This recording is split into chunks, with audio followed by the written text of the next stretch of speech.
സാറൊന്നും പറഞ്ഞില്ല. സംസാരിക്കാനുണ്ടെന്ന് പറഞ്ഞിട്ട് വിഘ്നേഷ് കല്യാണിയെ ബാൽക്കണിയിലേക്ക് കൂട്ടിക്കൊണ്ടുവന്നിട്ട് ഇപ്പോൾ 10 മിനിറ്റ് കഴിഞ്ഞിരിക്കുന്നു. റെയിലിങ്ങിൽ പിടിച്ച് പുറത്തേക്ക് നോക്കി നിൽപ്പല്ലാതെ വിഘ്നേഷ് ഒന്നും പറയാതെ വന്നതും കല്യാണി തന്നെ സംസാരത്തിന് തുടക്കമിട്ടു. അല്ല, സാറിന് എന്നോടെന്തോ പറയാനെന്ന് പറഞ്ഞില്ലേ? അതാ ഞാൻ. വിഘ്നേഷ് തിരിഞ്ഞു നിന്ന് കല്യാണിയെ തന്നെ നോക്കിയതും ഒരു പരിങ്ങലോടെ കല്യാണി പറയുകയായിരുന്നു. കല്യാണിക്ക് ഞാൻ എന്താണെന്ന് ഏകദേശം അറിയാമായിരിക്കും എന്ന് ഞാൻ കരുതുന്നു. എൻ്റെ പാസ്റ്റ് പ്രസൻറ്റ് ലൈഫിൽ ഒരു പരിധിവരെ കല്യാണിയും ഉണ്ടായിട്ടുണ്ട്. അതുകൊണ്ട് തന്നെ ഞാൻ എന്താണെന്ന് കൂടുതൽ കല്യാണിയെ പറഞ്ഞ് ബോധിപ്പിക്കേണ്ട ആവശ്യമില്ലെന്നും അറിയാം. സാർ എന്താ പറഞ്ഞു വരുന്നേ? എനിക്കൊന്നും മനസ്സിലാവുന്നില്ല. അവൻ്റെ ഈ സംസാര ശൈലി അവൾക്ക് പുതുമയുള്ളതായിരുന്നു. ഈ വളച്ചുകെട്ടുള്ള സംസാരം എന്തിനാണെന്ന് പോലും കല്യാണിക്ക് മനസ്സിലായില്ല. പറയാം, എല്ലാം പറയാനാണ് ഞാൻ കല്യാണിയോട് എൻ്റെ അടുത്തേക്ക് വരാൻ പറഞ്ഞത്. അതിനു മുൻപ് ചിലത് കല്യാണി അറിയണം. മുഖവുര ഇല്ലാതെ തന്നെ വിഘ്നേഷ് കാര്യത്തിലേക്ക് കടന്നിരുന്നു. അവൻ്റെ സംസാരത്തിൽ കല്യാണിക്ക് മറ്റെന്തൊക്കെയോ സംശയം തോന്നി. അവൾ ഒന്നും ചോദിക്കാതെ അവൻ പറയുന്നത് കേൾക്കാനായി കാതോർത്തു. നയനെ ഞാൻ സ്നേഹിച്ചിരുന്നു എന്നത് സത്യം തന്നെയാണ്. ഒരു തരത്തിൽ പറഞ്ഞാൽ എൻ്റെ മുന്നോട്ടുള്ള ജീവിതത്തിൻ്റെ പങ്കാളി അവളാണെന്ന് ഞാൻ ആഗ്രഹിച്ചിരുന്നു. അങ്ങനെ ഒരു ദിവസമാണ് അവൾ കല്യാണം ഉറപ്പിച്ച കാര്യമൊക്കെ എന്നെ വിളിച്ചു പറയുന്നത്. മറക്കാൻ പറഞ്ഞെങ്കിലും എനിക്ക് അവളെ മറക്കാൻ കഴിഞ്ഞിരുന്നില്ല. അവളെപ്പോലെ പറ്റിക്കുന്ന പ്രണയമായിരുന്നില്ല എൻ്റേത്. നയനയെ എൻ്റെ സഖിയായി ഓരോ ദിവസവും ഞാൻ മനസ്സിൽ കൊണ്ടു നടക്കുകയായിരുന്നു. അങ്ങനെ ഇരിക്കുകയായിരുന്നു അവളുടെ വിവാഹ വാർത്ത ഞാൻ പ്രതീക്ഷിക്കാതെ കേട്ടത്. പിന്നീടുള്ള ദിവസങ്ങളിൽ അവളെ ഞാൻ മറക്കാൻ ശ്രമിക്കുകയായിരുന്നു. അങ്ങനെ ഒരു ദിവസം അവളുടെ കല്യാണത്തലേന്ന് പ്രതീക്ഷിക്കാതെ നയനയുടെ ഒരു കോൾ എനിക്ക് വന്നു. മനസ്സിൽ പൊടി തട്ടിയ പ്രണയം ഉടലെടുത്തു എന്ന് പറയാറില്ലേ, അതുതന്നെയായിരുന്നു ആ നിമിഷം എൻ്റെ അവസ്ഥയും. എൻ്റെ കൂടെ ഇറങ്ങി വരാൻ അവൾ വിളിക്കുന്നതായിരിക്കും എന്ന് ഞാൻ കരുതി. അല്ലെങ്കിൽ അന്നത്തെ പക്വതയില്ലായ്മയിൽ പലതും ചിന്തിച്ചു കൂട്ടി. ആ ചിന്തിച്ചു കൂട്ടിയതിൻ്റെ പരിണിത ഫലമാണ് അന്ന് രാത്രിയിൽ ഞങ്ങളെ നീയും നിന്റെ ചേട്ടനും കണ്ടത്. എല്ലാവരെയും കൂട്ടി വിളിച്ച് നയനയുടെ കല്യാണം മുടങ്ങിയപ്പോൾ ഏറ്റവും സന്തോഷിച്ചത് ഞാനായിരുന്നു. ഒരുപക്ഷെ നയനയും സന്തോഷിച്ചിരുന്നുവെന്ന് ഞാൻ ആ നിമിഷം വിശ്വസിച്ചു. അതുകൊണ്ട് തന്നെ അവളെ തള്ളിക്കളയാൻ എനിക്ക് തോന്നിയില്ല. പിറ്റേ ദിവസം പറഞ്ഞ മുഹൂർത്തത്തിൽ ഞാൻ നയനയുടെ കഴുത്തിൽ താലി കെട്ടി. പക്ഷെ അന്നത്തെ രാത്രി, എൻ്റെ കല്യാണം കഴിഞ്ഞ രാത്രി, ഞാൻ നയന എന്താണെന്ന് ശരിക്കു പറഞ്ഞു. എന്താ അന്ന് സംഭവിച്ചത്?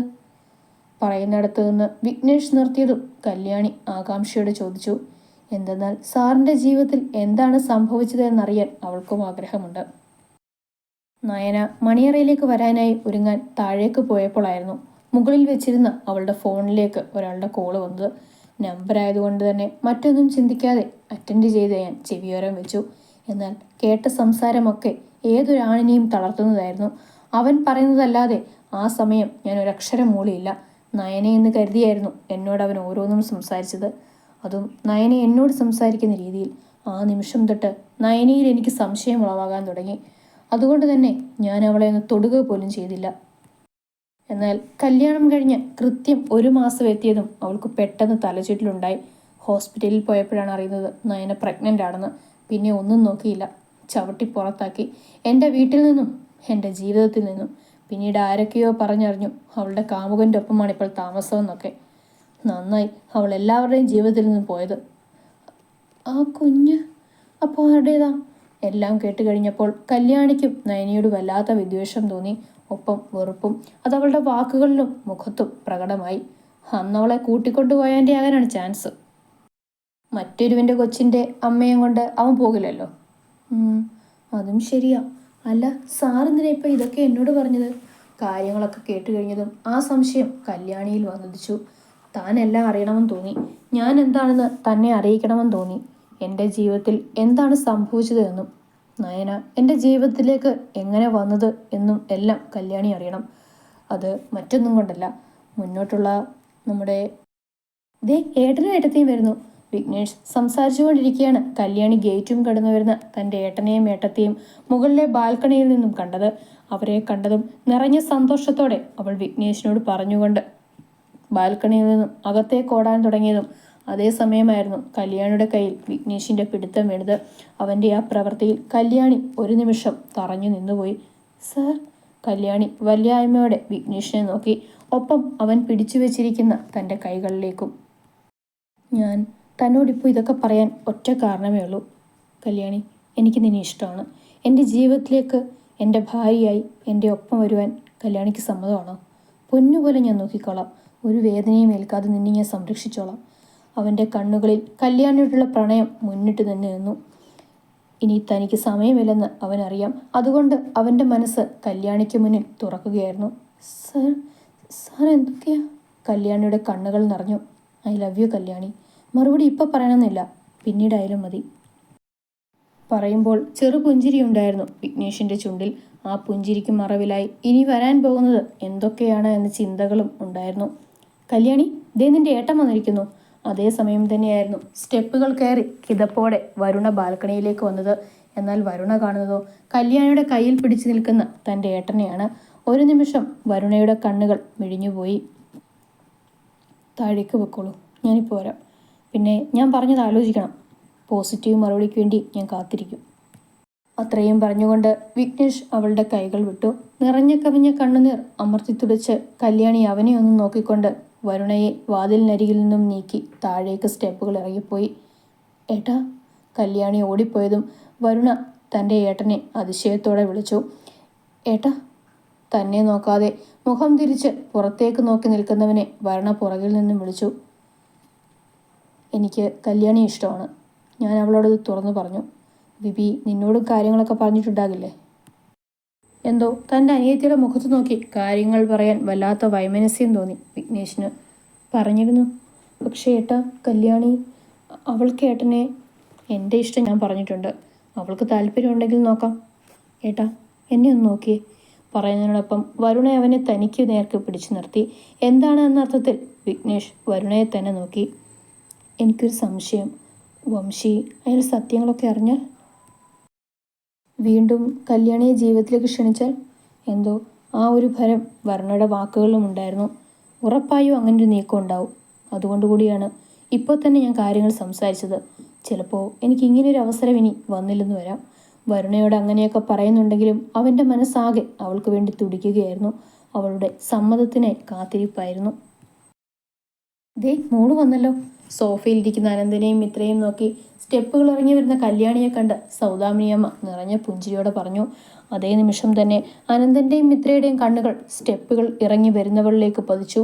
ഒരു വേള അനന്തൻ്റെ കണ്ണുകൾ നിറഞ്ഞു പോയിരുന്നു. എന്തെന്നാൽ ഇന്നലെ രാത്രി മുതൽ ഭയന്നതൊന്നും അവൾക്ക് സംഭവിച്ചില്ലല്ലോ എന്നൊരു സന്തോഷവും ആ ഏട്ടനിലുണ്ടായിരുന്നു. മോളെ! കല്യാണിയെ വിളിച്ചുകൊണ്ട് സോഫയിൽ നിന്നും എഴുന്നേറ്റ് അനന്തൻ സ്റ്റെപ്പുകൾ ഇറങ്ങി താഴേക്ക് വന്നവളുടെ അരികിലേക്ക് വന്നു. എന്നാൽ അതേ നിമിഷമായിരുന്നു ഒരു പൊട്ടിക്കരച്ചിലോടെ കല്യാണി തൻ്റെ ഏട്ടനെ ആഞ്ഞു പുണർന്നത്. അയ്യേ, എൻ്റെ കുട്ടി കരയാണോ? ഏട്ടൻ തനിച്ചാക്കി പോയതിനാണോ സങ്കടം? സിറ്റുവേഷൻ അങ്ങനെ ആയി പോയില്ലേ മോളെ? അതുകൊണ്ടല്ലേ ഏട്ടൻ മോളെ കൊണ്ടുപോകാൻ കഴിയായിരുന്നത്? ഏട്ടനെ നോക്കി. അനന്തൻ്റെ വാക്കുകളും ഇടർച്ചയിലേക്ക് എത്തിയിരുന്നു. കല്യാണിയുടെ കരച്ചിൽ ചീളുകൾ ഉയർന്നതിനോടൊപ്പം അനന്തൻ്റെ കണ്ണുകളും നിറഞ്ഞു. ഇതേസമയം ഏട്ടൻ്റെയും അനിയത്തിയുടെയും സ്നേഹപ്രകടനം കണ്ട് നിറഞ്ഞ പുഞ്ചിരിയോടെ നിൽക്കുകയായിരുന്നു മിത്രയും സൗദാമിനിയമ്മയും. മോളെ കല്ലു, ഏട്ടനെ നോക്കിയേ. തന്നെ ഇറുക്കി പിടിച്ചവളെ പതിയെ അടർത്തി മാറ്റി തന്നെ ഒന്ന് നോക്കുവാൻ അനന്തൻ ശ്രമിച്ചു. എന്നാൽ അവനെ കൂടുതൽ ശക്തിയിൽ പുണരുകയായിരുന്നു കല്യാണി. ഈ കാഴ്ചയൊക്കെ കണ്ടു നിൽക്കുന്ന മിത്രയും അവരുടെ അരികിലേക്ക് വന്നു. അയ്യേ, എന്താ ഇത്? ഏട്ടനെ കാണുമ്പോൾ സന്തോഷിക്കുന്നതിന് പകരം കരയുകയാണോ? മിത്രയും പറഞ്ഞതും കല്യാണി പതിയെ തൻ്റെ ഏട്ടൻ്റെ മുഖത്തേക്ക് നോക്കി. കണ്ണുനീരോടെ പുഞ്ചിരിയോടെ നിൽക്കുന്നവൻ കല്യാണിയും അനന്തനെ നോക്കി ചിരിക്കാൻ ശ്രമിച്ചു. വന്നേ, ഏട്ടൻ ചോദിക്കട്ടെ. പറയുന്നതിനോടൊപ്പം അവളെയും കൊണ്ട് അവൻ സോഫയിലേക്ക് വന്നിരുന്നു. ഏട്ടൻ തനിച്ചാക്കി പോയതിൽ സങ്കടം തോന്നിയ മോക്ക്?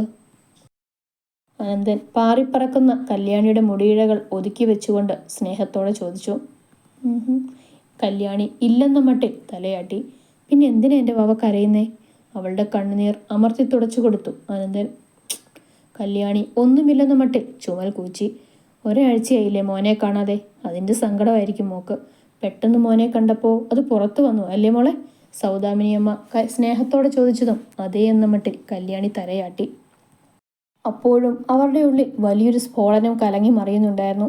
അല്പം മുൻപ് തൻ്റെ സാറ് പറഞ്ഞ കാര്യങ്ങൾ ഇപ്പോഴും അവളുടെ മനസ്സിനെ അലട്ടുന്നുണ്ട്.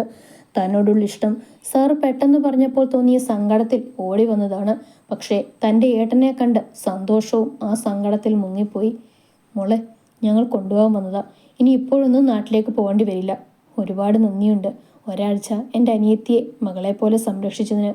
അയ്യോ മോനെ, അങ്ങനെയൊന്നും പറയല്ലേ. എനിക്ക് 2 മക്കളുണ്ട്. ആ കൂട്ടത്തിൽ ഞാൻ കല്യാണിയും കൂട്ടി, അത്ര തന്നെ. അല്ലെങ്കിലും കല്യാണിയെപ്പോലൊരു മകളെ ആരാ ആഗ്രഹിക്കാത്തത്? സത്യം പറയാലോ മോനെ, എൻ്റെ മകൾ വേണിയേക്കാൾ കല്യാണിയോടായിരുന്നു ഒരാഴ്ചക്കാലം എനിക്ക് അടുപ്പം. ഈ വീട്ടിൽ ഞാനെന്ന ഒരാളുണ്ടെന്ന പരിഗണന എനിക്ക് കിട്ടിയത് തന്നെ കല്യാണി മോള് വന്നതിന് ശേഷമാണ്. ഇല്ലെങ്കിൽ ദേ എൻ്റെ 2 മക്കളിലെ 2 പേരും റൂമിൽ കയറി കഥ കടച്ചിരിപ്പാണ്. ഒരേ സമയം താഴേക്ക് വരികയോ എന്നോടൊന്ന് മിണ്ടുകയോ ഇല്ല. എന്തിന്? ഭക്ഷണം കഴിക്കാൻ വേണ്ടി മാത്രം 2 പേരും വരും. അപ്പോൾ മാത്രമാണ് 2 പേരും എന്നോടെന്തെങ്കിലും സംസാരിക്കുന്നത്. ആ ഒരു കുറവൊക്കെ എനിക്ക് നികത്തി തന്നത് കല്യാണി മോളാണ്. മോള് പോയി കഴിഞ്ഞാൽ വീണ്ടും ഞാനിവിടെ തനിച്ചായി പോവും. പറഞ്ഞു കഴിയുമ്പോൾ സൗദാമിനിയമ്മയുടെ ഉള്ളം വിങ്ങിയിരുന്നു.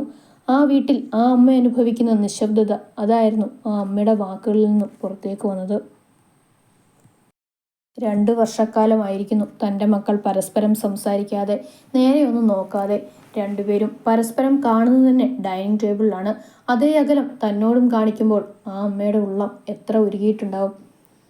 അമ്മയ്ക്ക് എപ്പോൾ കല്യാണിയെ കാണാൻ തോന്നുമോ ആ നിമിഷം ഞാനിവിടെ കല്യാണിയെ കൊണ്ടുവരും. ചോദിക്കാൻ വിട്ടു, എവിടെ അമ്മയുടെ മക്കൾ? അതുമല്ല, ഇവളുടെ പഠിപ്പിക്കുന്ന സാറ് അമ്മയുടെ മോനാണെന്ന് കല്യാണി ഏതൊരു സമയം പറഞ്ഞൊരു ഓർമ്മയുണ്ട്. ഇവിടെ ഇല്ലേ കക്ഷി? അനന്തൻ വിഘ്നേഷിനെ ചോദിച്ചതും കല്യാണിയുടെ ഉള്ളിൽ ഇടിവെട്ടി. സാറിനെ തൻ്റെ ചേട്ടൻ കണ്ടാൽ, പഴയ ഓർമ്മകൾ വീണ്ടും മനസ്സിലേക്ക് വന്നാൽ. സാറിനെ കണ്ടപ്പോൾ തനിക്ക് മനസ്സിലായില്ലെങ്കിലും ഏട്ടന് മനസ്സിലാവില്ലേ? എന്തോ ആ നിമിഷം തൻ്റെ ഏട്ടൻ സാറിനോട് ദേഷ്യപ്പെടുമോ എന്നൊരു ഭയവും പെണ്ണിനുണ്ടായിരുന്നു. 2 പേരും ഉണ്ട്. മക്കൾ വന്നപ്പോൾ മുകളിലേക്ക് കയറിപ്പോയില്ലേ? അതാണ് എൻ്റെ മകൾ. എവിടെ കല്യാണി? നിന്നെ വിളിക്കാൻ വന്നിട്ട് വേണിയും മുകളിൽ തന്നെ നിൽപ്പായോ? അനന്തനോട് പറഞ്ഞുകൊണ്ട് കല്യാണിയോട് ചോദിച്ചു സൗദാമിനിയമ്മ. മുകളിലുണ്ട്. കല്യാണി മുകളിലേക്ക് ചൂണ്ടിപ്പറഞ്ഞതും ഞാൻ വിളിച്ചു വരാമെന്ന് പറഞ്ഞ് സൗദാമിനിയമ്മ സ്റ്റെപ്പുകൾ കയറാൻ തുടങ്ങി. ആ അമ്മ മുകളിലേക്ക് പോയതും അനന്തൻ കല്യാണിയെ വീണ്ടും തന്നോട് ചേർത്ത് പിടിച്ചുകൊണ്ട് അവളുടെ മുടിയിഴകളിൽ തഴുകി. ഒപ്പം അവളുടെ നെറുകയിൽ ഒരു മുത്തവും നൽകി.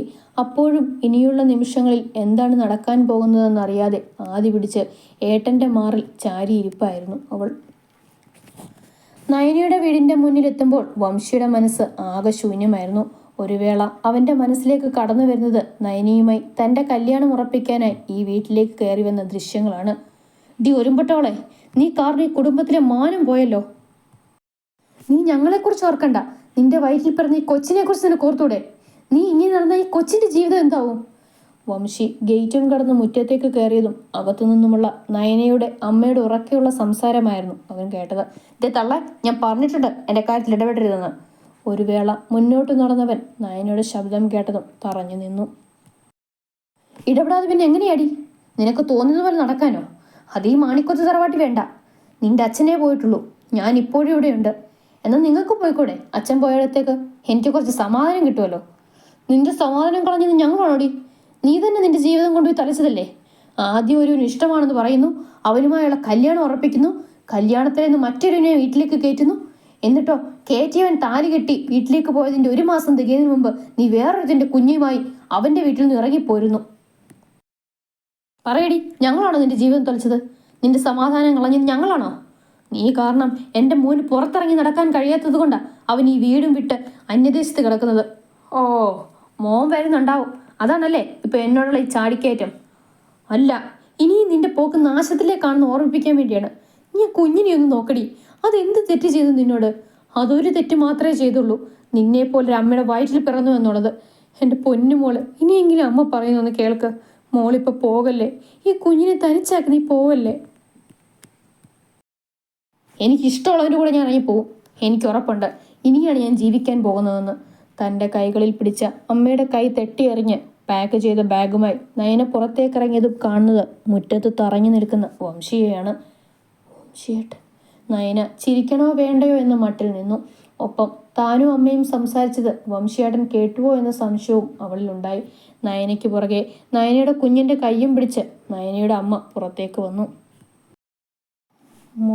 മോൻ എന്താ ഇവിടെ? വംശിയെ കണ്ടതും അവരൊന്ന് പരിങ്ങിപ്പോയി. വാ, അകത്തേക്ക് കയറിയിരിക്കുക. ആ അമ്മ സ്നേഹത്തോടെ വംശിയെ വിളിച്ചതും വംശി നയനയെ തറപ്പിച്ചു നോക്കിക്കൊണ്ട് കോലായിലുള്ള കസേരയിലേക്ക് വന്നിരുന്നു. എന്താ മോനെ വന്നത്? എന്തെങ്കിലും പ്രത്യേകിച്ച്? തൻ്റെ മകളെ ഒന്ന് കണ്ണുരുട്ടി നോക്കി പേടിപ്പിച്ചുകൊണ്ട് ആ അമ്മ സ്നേഹത്തോടെ തന്നെ വംശിയോട് സംസാരിച്ചു. ഞാൻ ഇവിടെ അടുത്തുവരെ വന്നപ്പോൾ ഒന്ന് വന്നുവെന്നേ ഉള്ളൂ. പതിഞ്ഞ ശബ്ദത്തിലായിരുന്നു വംശിയുടെ മറുപടി. മോൻ്റെ കല്യാണം കഴിഞ്ഞു അല്ലേ? ആരോ പറഞ്ഞു, ഞാൻ അറിഞ്ഞിരുന്നു. മുറപ്പെണ്ണാണല്ലേ? അതെ. ഒന്ന് മൂളിക്കൊണ്ട് ആ അമ്മയ്ക്ക് മറുപടി നൽകുന്നതോടൊപ്പം നയനയും വംശിയൊന്ന് നോക്കി. നയന എവിടെയെങ്കിലും പോകാൻ ഇറങ്ങിയതാണോ? അകത്തെ സംസാരം മുഴുവൻ വംശി കേട്ടിരുന്നെങ്കിലും നയനയോട് എന്തെങ്കിലും ചോദിക്കണമല്ലോ എന്ന് കരുതി അവൻ ചോദിച്ചു. അവളൊന്ന് മൂളിക്കൊടുത്തു. നയനയുടെ മോളാണോ? നയനയുടെ അമ്മയെ ചേർന്ന് നിൽക്കുന്ന കുഞ്ഞുകുട്ടിയെ നോക്കിക്കൊണ്ട് നയനയോട് ചോദിച്ചു വംശി.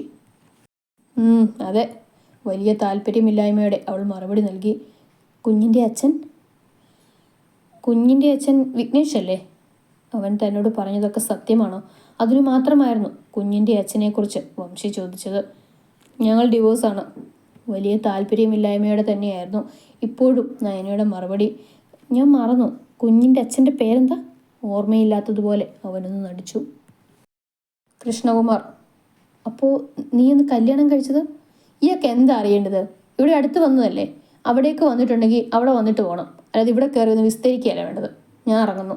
വല്ലാത്ത ദേഷ്യത്തോടെ വംശി ഒന്ന് നോക്കിക്കൊണ്ട് അപ്പോൾ തന്നെ നയന പടിയും ഇറങ്ങിപ്പോയി. ഒരു വേള അവളുടെ സംസാരം വംശിയെ ഇല്ലാതാക്കിയിരുന്നു. ഈ ഒരുവൾക്ക് വേണ്ടിയാണല്ലോ താൻ ഇത്രയും നാളും വാദിച്ചതും പ്രതികാരം ചെയ്തതെന്നും ഓർക്കുമ്പോൾ അവന് സ്വയം കുറ്റബോധം തോന്നി. അവൻ്റെ ശിരസ് താഴ്ന്ന വിധത്തിലായി. പിന്നീട് അവനൊന്നും ചോദിച്ചില്ല. ആ 4 ചുമരുകൾക്കിടയിൽ പുറകിൽ നിന്നും ആ കുഞ്ഞുകുട്ടിയുടെ കരച്ചിൽ ചീലുകൾ മാത്രം അവിടെ ഉയർന്നു. കരയല്ലേ മോളെ, മോക്ക് അമ്മമ്മയില്ലേ? ആ അമ്മ ആ കുഞ്ഞുകുട്ടിയെ മാറോട് ചേർത്ത് പിടിച്ചുകൊണ്ട് കരയുകയായിരുന്നു. ഇപ്പോൾ എവിടേക്കാ പോകുന്നത്? കുഞ്ഞിൻ്റെയും അമ്മമ്മയുടെയും കരച്ചിൽ കണ്ടതും വംശി കസേരയിൽ നിന്നും എഴുന്നേറ്റ് ചോദിച്ചു. എന്തു പറയാനാ മോനെ, ആ പോയ അസത്തിന് ജന്മം നൽകിയെന്നൊരു തെറ്റ് മാത്രമേ ഞാൻ ചെയ്തിട്ടുള്ളൂ. അതിനും മാത്രം ഞാനിപ്പോൾ ഈ കുറച്ച് വർഷങ്ങൾ കൊണ്ട് അനുഭവിച്ചു. ആ പോയവളുടെ പ്രവൃത്തി കണ്ടു നിൽക്കാൻ കഴിയാതെ അവളുടെ അച്ഛൻ പോയത്. ചേച്ചിയുടെ ഈ സ്വഭാവം കണ്ട് അനിയൻ അന്യദേശത്ത് പോയി കഷ്ടപ്പെടുകയാണ്. അവന് നാട്ടിലേക്ക് വരാൻ പോലും നാണക്കേടാണെന്ന് മോനും അറിയാമല്ലോ അന്നുണ്ടായിരുന്ന സംഭവങ്ങളൊക്കെ. അറിയാം. പക്ഷേ അന്ന് നയന പോയത് കൃഷ്ണകുമാറിൻ്റെ കൂടെ അല്ലല്ലോ. ആ അമ്മയിൽ നിന്നും സത്യങ്ങൾ മുഴുവൻ അറിയാൻ കഴിയുമെന്ന് ഇപ്പോൾ വംശിക്ക് ഉറപ്പായി. അതുമാത്രമല്ല, ഈ കുറച്ച് നിമിഷങ്ങൾ കൊണ്ട് തന്നെ കാര്യങ്ങളുടെ ഏകദേശ വശം അവന് മനസ്സിലാകുന്നുമുണ്ട്. അതൊരു പാവം പയ്യൻ്റെ താലിയായിരുന്നു അന്ന് അവൾ ഏറ്റുവാങ്ങിയത്. അന്ന് രാത്രി തന്നെയായിരുന്നു ആ പയ്യനെ വിളിച്ചു വരുത്തിയതും. വിഘ്നേഷ്, അതായിരുന്നു ആ കുട്ടിയുടെ പേര്. നല്ല മോന. കുറച്ച് പണത്തിൻ്റെ കുറവുണ്ടെന്നേ ഉണ്ടായിരുന്നുള്ളൂ. അതിൻ്റെ ഭാഗ്യം കൊണ്ട് അല്ലെങ്കിൽ മുജ്ജന്മ സുഹൃതം കൊണ്ടോ എന്നെനിക്കറിയില്ല, ആ കുട്ടി കല്യാണം കഴിഞ്ഞതിന് ശേഷം നയനെ അരുതാത്ത രീതിയിൽ നോക്കുകയോ തൊടുകയോ ചെയ്തിരുന്നില്ല. എന്നാൽ കല്യാണം കഴിഞ്ഞ് 1 മാസം കഴിയും മുമ്പേ നയന പ്രഗ്നൻ്റായി. മതിയല്ലോ, കോലാഹലം തുടങ്ങി. വിക്കിമോൻ തന്നെ അവളെ ആ വീട്ടിൽ നിന്ന് പുറത്താക്കി ഡൈവോഴ്സ് കൊടുത്തു. എന്നിട്ടും ഇവൾ അടങ്ങിയോ? ഇവള് പോയി കുഞ്ഞിൻ്റെ അച്ഛൻ കൃഷ്ണകുമാറിൻ്റെ കൂടെ. 1.5 വർഷം ഒരുമിച്ച് താമസിച്ചു. അവൾ അവിടെ നിന്ന് ഇറങ്ങിപ്പോന്നു. പിന്നെ ഇവിടെയായിരുന്നു. ഈ കൊച്ചിനെ പോലും ഓർക്കാതെ ഇപ്പോൾ വേറൊരുത്തിനോട് പോയിരിക്കുന്നു. എന്ത് ചെയ്യാനാ മോനെ? ഇതൊക്കെ കണ്ടു കഴിയാനായിരിക്കും എൻ്റെ വിധി. ആ അമ്മ പൊട്ടിക്കരച്ചിലൂടെ പറഞ്ഞുകൊണ്ട് ആ കുഞ്ഞുമോളെ മാറോട് ചേർത്ത് പിടിച്ചുകൊണ്ട് ഓരോന്നായി പറഞ്ഞു. ഞാൻ ഇറങ്ങട്ടെ അമ്മേ. ഒരു നിമിഷം പോലും വംശിക്ക് അവിടെ നിൽക്കാൻ കഴിഞ്ഞില്ല. ശൂന്യമായൊരു മനസ്സോടെ അവൻ ആ പടികൾ ഇറങ്ങി. ഒപ്പം കണ്ണിൽ നിന്നും നിലത്ത് വീഴുന്ന കണ്ണീർ തുള്ളികൾ അവൻ തുടച്ചു മാറ്റുന്നുമുണ്ട്.